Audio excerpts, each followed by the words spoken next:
where you will take the content that you've created, both your sketches and the story that you've written down, and you'll start combining them. The best way that I found to do this is through thumbnails. Thumbnails are basically just small sketches that show each individual page. You will combine the written part of your story and the visuals of your story. In the same way that you did the sketching, you won't focus so much on the details as much as the feeling and the flow of the whole document. So for each page, you'll outline the text that will be in there, and then you will also start including the visuals. So if the opening of your book is sort of an introduction to your character, you'll start putting in places where your character will be.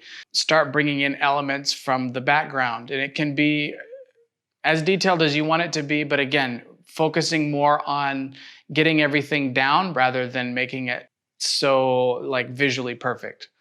Because we'll go in afterwards and we'll refine and we'll update and we'll sketch more in the future. But the first stage, the storyboarding or the thumbnailing process, is about capturing the flow of the book.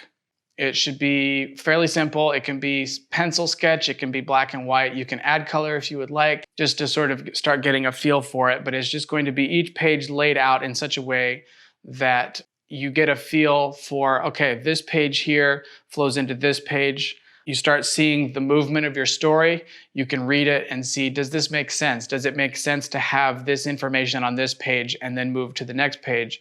Or should I try to combine elements and start thinking about where the story will sort of move?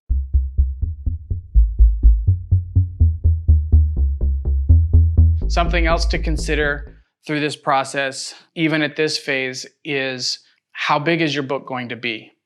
And how many pages, and how are the pages going to be laid out?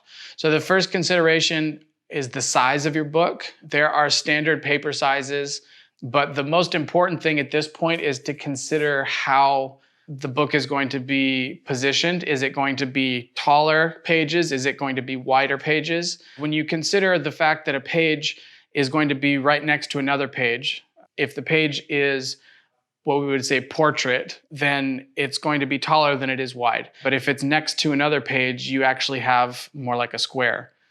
You'll have two that are right next to each other, and then you'll have another two that are right next to each other. So they won't be standalone images. Page 1 will be by itself, and then page 2 and 3, and thinking about how your book is broken up that way, because it's not going to be just one page after another, after another, after another.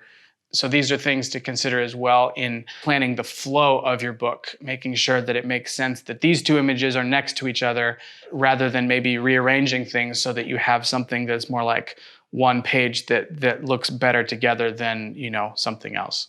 So all of these are sort of the beginning stages of planning out your book.